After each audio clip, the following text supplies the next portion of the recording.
আসসালামু আলাইকুম, ওয়েলকাম করছি রিয়াসাদ আজিম কলম্বোর প্রেমাদাসা স্টেডিয়াম থেকে। বাংলাদেশ আজকে যা দেখিয়েছে, যেভাবে দেখিয়েছে, আমার কাছে মনে হয় যে আমেরিকাও সেটা দেখাতে পারে নাই।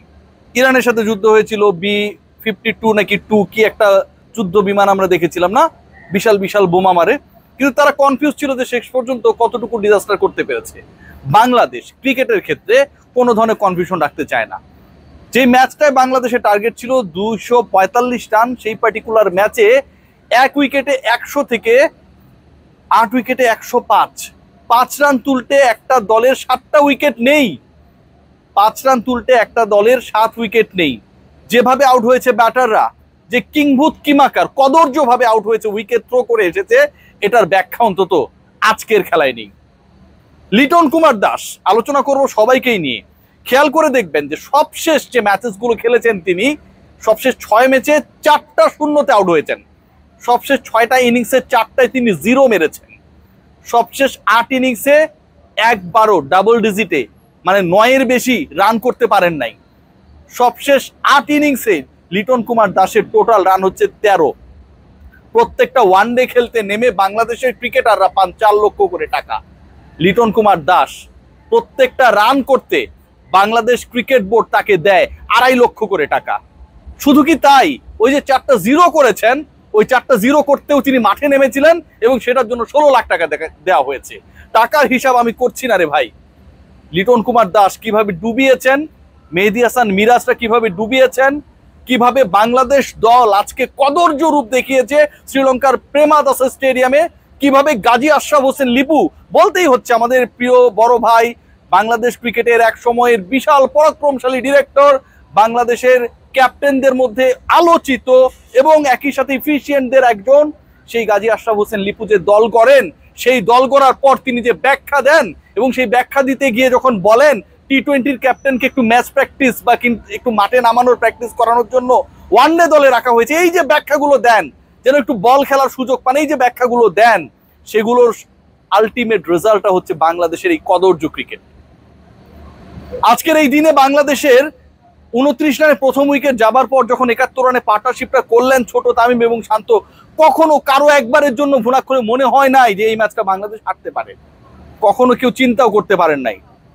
দ্বিতীয় রান নিতে গিয়ে শান্ত আউট হয়ে গেলেন, তানজিদ হাসান তামিমের অসাধারণ একটা ক্যাচ নিলেন, আর বাকিরা জাস্ট উইকেটগুলোকে থ্রো করে আসলেন।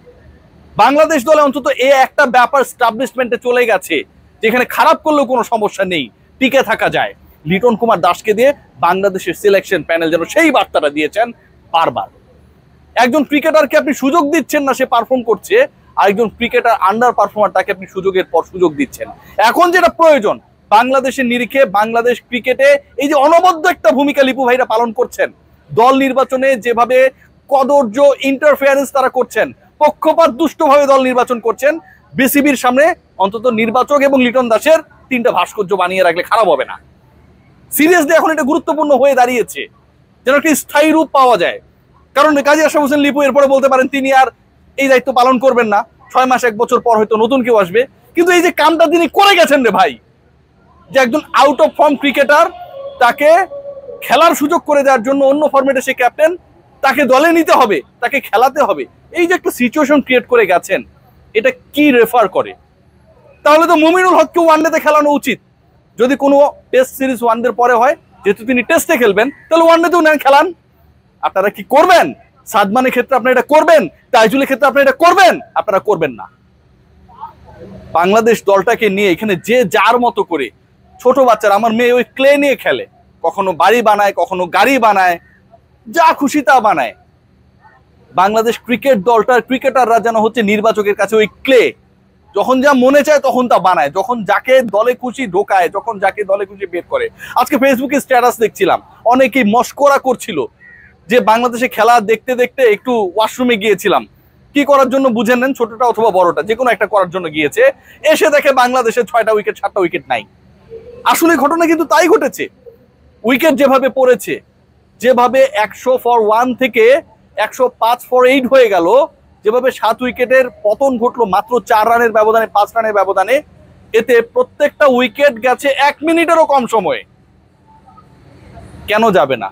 4টা 0 মেরেও একজন ক্রিকেটার যখন তারপরেও দলে থাকেন, বাংলাদেশ ক্রিকেট বোর্ড যখন তারপরেও ক্রিকেটারদের স্যালারিটা বাড়ায়, বাংলাদেশ ক্রিকেট বোর্ড যখন তারপরেও কোনো ধরনের শাস্তির সম্মুখীন করে না, সিলেকশন প্যানেলে যারা আছেন তারা ভুলভাল করলেও তাদের ব্যাপারে কোনো ধরনের ইনিশিয়েটিভ আমরা দেখি না, কোচ বদলায়, ক্যাপ্টেন বদলায়, অনেক ক্ষেত্রে অনেক প্লেয়ারকে পছন্দ হয় না দেখে ন্যাশনাল টিমে চান্স পায় না, কিন্তু সিলেকশন প্যানেলে পরিবর্তনের ক্ষেত্রে পাপন বদলায়, লিপু বদলায়, বুলবুল আসে, কোনো ধরনের কোনো ইনিশিয়েটিভ আমরা দেখি না। কি দারুণ বল করেছে আজকে বাংলাদেশের বোলাররা। তাসকিন আহমেদ দীর্ঘ 5 মাস পর ইন্টারন্যাশনাল ক্রিকেটে ব্যাক করলেন, ওয়ানডেতে ব্যাক করলেন, 4টা উইকেট নিয়েছেন। আজকে মুস্তাফিজ ইনজোর্ড থাকার পরেও বাংলাদেশ ফুল বোলিং এর কোটা পূরণ করার ক্ষেত্রে নাজমুল শান্তকে কাজে লাগিয়েছে, উইকেট পেয়েছেন। একটা বাজে বল করেছিলেন সত্য, কিন্তু ওভারঅল সেটাকে কাভার আপ করার চেষ্টা করেছেন। তানজিম সাকিব কি অসাধারণ ডেলিভার করেছেন, 3 উইকেট নিয়েছেন। তাহফিদ হৃদয় দারুণ থ্রো করে শেষ পর্যন্ত শ্রীলঙ্কার ইনিংসটাকে এন্ড করেছে।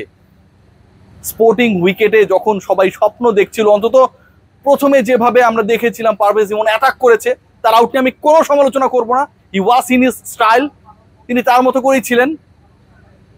পরবর্তী সময়ে যেভাবে তানজিদ হাসান তামিম এবং নাজমুল হোসেন শান্ত এক্সিলারেট করেছে, শান্ত 23 করে আউট হয়ে গেছেন, কিন্তু 71 রানে একটা দারুণ পার্টনারশিপে বিশাল রোল প্লে করেছেন। Mehedi Hasan Miraz newly appointed captain, তাকে যেভাবে শান্ত হেল্প করেছেন, মাঠে যেভাবে প্রোঅ্যাক্টিভ থেকেছেন, যেভাবে পুরো দল তাকে সাপোর্ট দিয়েছে ডিউরিং দ্য ফিল্ডিং, মনে হচ্ছিল আজকে একটা ডিফারেন্ট ডে। 20 বছর পর বাংলাদেশ কোনো একটা ওয়ানডে খেলতে নেমেছে পঞ্চপাণ্ডবদের ছাড়া। সেই বাংলাদেশ এই ম্যাচটাকে স্মরণীয় করে রাখলো, সেই বাংলাদেশ এই ম্যাচকে 5 রানে 7 উইকেট হারিয়ে কদর্য করে রাখলো। সেই বাংলাদেশের নতুন ক্যাপ্টেন মেহেদী হাসান মিরাজের নতুন অথবা নবীন বরণের যে আজকে মৌকাটা ছিল, সেটাকে স্মরণীয় করে রাখলো। কোনো কিছুর ব্যাখ্যা নেই, এই পরাজয়ের যেমন ব্যাখ্যা নেই, গাজী আশরাফ হোসেন লিপুরা এখনো কেন শপথে। পৃথিবীর যে কোনো দেশের সিলেকশন প্যানেল যদি এরকম উল্টাপাল্টা করতো, সে ব্যাপারে নিশ্চিতভাবেই একটা অ্যাকশন আমরা দেখতে পেতাম। আমরা বিসিবির পক্ষ থেকে সেটা পাই না। ক্রিকেট অপারেশনস চেয়ারম্যান এই ব্যাপারে কোনো রোল প্লে করেন না। প্রেসিডেন্ট নতুন এসেছেন, তিনি একটু সময় নিচ্ছেন, কিন্তু বাকি যে ডিরেক্টররা রয়েছে তারা এই আলোচনাটাই করে না। সবার কাছে এরা ভালো হয়ে থাকতে চায়, সবার কাছে, প্রত্যেকটা বিসিবির পরিচালক সবার কাছে ভালো থাকতে চায়, সবার কাছে। অমুক ভাই যদি মাইন্ড করে, কোন একটা সোশ্যাল ক্লাবে পার্টিতে দেখা হলে যদি কোনোভাবে কথা না হয়, এই যে ব্যাপারগুলো বাংলাদেশ ক্রিকেটকে একটা বাজে জায়গায় নিয়ে গেছে, বাংলাদেশের ক্রিকেটকে আজকে ডুবিয়ে দিয়েছে।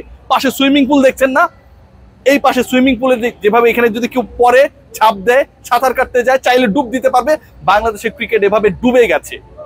বাংলাদেশ ক্রিকেটকে ডোবানোর জন্য অ্যাডমিনিস্ট্রেশনে যারা রয়েছে, ক্রিকেট মাঠের বাইরে যারা আসলে রোল প্লে করছে, ক্রিকেটারদের দোষে থেকে এদের দায়টা বেশি। সিলেকশন প্যানেলে হতে পারে, ক্রিকেট অপারেশনসে হতে পারে, ক্রিকেট বোর্ডের পরিচালকের দায়িত্ব যারা আছে তারা হতে পারে।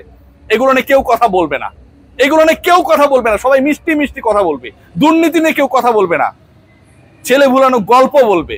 সবার দরকার পদ, সবার দরকার ওই চেয়ারটা, সবার দরকার একটা ডেজিগনেশন। ক্রিকেট নিয়ে কেউ ভাবে না। কোথায় চলে গেছে আমাদের ক্রিকেট ভাবতে পারেন?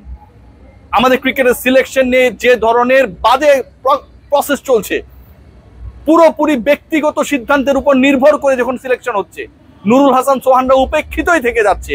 1.5 বছর ধরে একটা 50 করে লিটন কুমার দাস এখনো দল তাকে টানছে। 6 ম্যাচে 4টাতে 0 করে, শ্রীলঙ্কার বিপক্ষে 3টা 0। এই 0 করার পরেও তাকে আমরা আশায় রাখি যে তিনি আমাদের বানাবেন হিরো।